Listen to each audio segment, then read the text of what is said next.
Welcome back to Dream Cars, where we talk about the rides that get our hearts racing, and sometimes, the ones that surprise us the most. Today, we've got something really unexpected to talk about.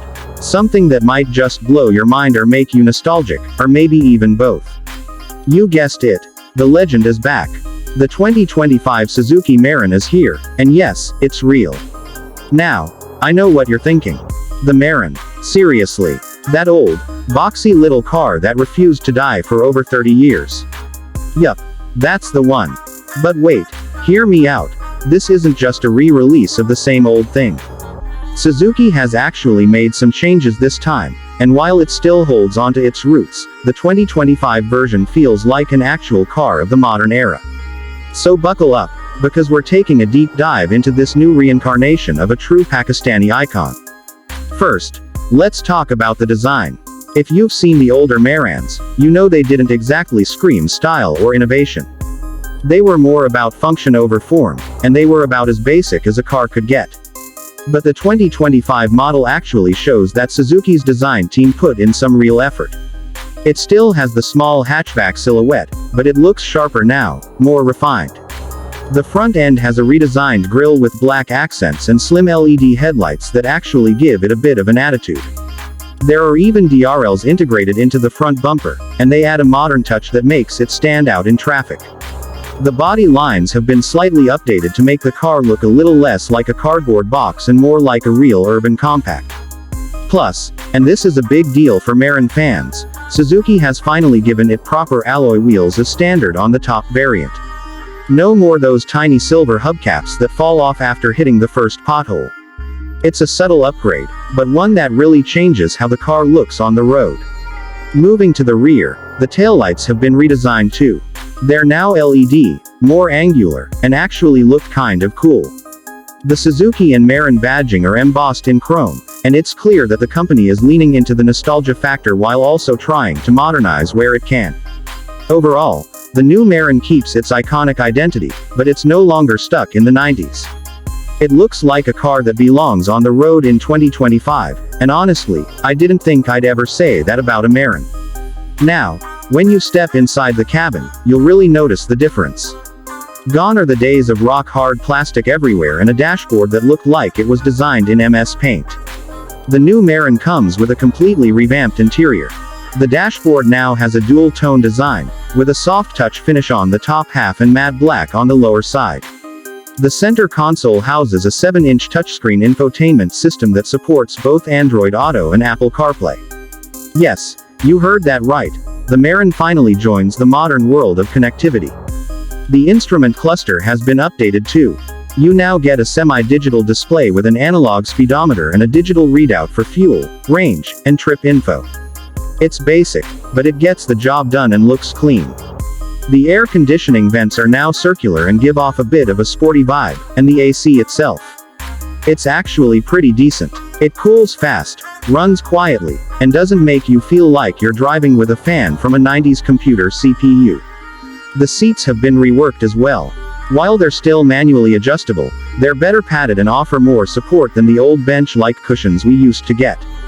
The fabric used is of a higher quality, and you no longer feel like you're sitting on compressed cardboard. Rear legroom has improved slightly thanks to a better use of space, although it's still a compact car, so don't expect limousine levels of comfort. But for daily city driving or short trips, it's absolutely fine. One of the biggest upgrades comes in the form of safety and convenience. The 2025 Marin now comes with dual airbags, ABS, rear parking sensors, and a reversing camera. That's a huge step up from the previous generation, which, let's be honest, didn't offer much more than a seatbelt. Power windows, central locking, remote keyless entry, and even a basic cruise control system have been added in the top variant. For those of you who've driven the older models, this feels like a luxury leap. Now let's pop the hood and see what's powering this little machine. The Marin still keeps its identity as an entry-level hatchback, so don't expect a turbocharged beast under there. It's powered by an 800cc, 3-cylinder engine, but this time it's a fuel-injected unit that meets Euro 6 emission standards. It puts out around 50 horsepower and about 70 Newton meters of torque. Not much on paper, But for a lightweight car that's meant for city commuting, it's more than enough. The engine is smoother, quieter, and surprisingly efficient.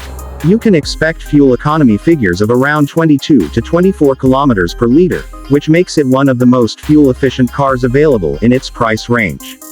It comes with a 5-speed manual transmission as standard, but Suzuki has also introduced an optional AMT, automated manual transmission, for those who prefer the convenience of an automatic without sacrificing too much fuel economy. The suspension setup remains simple with McPherson struts in the front and a torsion beam at the rear, tuned to be soft for Pakistani road conditions. The ride quality is a bit firm, especially at higher speeds, but it soaks up most of the bumps and potholes decently for its size and price. So let's talk numbers. How much does all of this cost? Well, here's the shocker. The base variant of the 2025 Marin starts at just around 1.3 million Pakistani rupees, while the top-of-the-line variant with all the bells and whistles lands just under 1.5 million Pakistani rupees. And in a market where even entry-level cars are getting ridiculously expensive, this pricing actually makes the Marin a solid contender again. Add in Suzuki's wide service network, easy availability of parts, and low maintenance costs, and you can see why this little car might just make a comeback. Now I know what you're probably wondering. Is this car actually worth buying in 2025? And the answer really depends on what you're looking for. If you're after luxury, high performance, or advanced tech features, then no, the Marin probably isn't going to excite you. But if you're looking for a reliable, efficient, affordable city car that's easy to maintain and even easier to drive, then this little beast might just be the perfect fit. For students, small families, or anyone getting their first car, the 2025 Marin offers a package that's hard to beat in terms of value. And let's not forget the emotional factor. The Marin was part of so many people's lives. From college commutes to family road trips, it's a car that carries a lot of memories. And with this updated version, Suzuki has somehow managed to honor that legacy while bringing it up to speed with today's needs. It's not a reinvention, but it is a thoughtful evolution, and sometimes, that's all you need. So, what do you think? Is the new Marin a smart comeback, or should it have been left in the past? Let me know your thoughts in the comments below. I really want to hear from you. And if you enjoyed this video, make sure to hit that like button, subscribe to the channel, and tap the bell icon so you never miss an update from Dream Cars. We've got tons more content on the way, from budget-friendly rides to luxury beasts and everything in between. Until next time, drive safe, dream big, and keep chasing those wheels.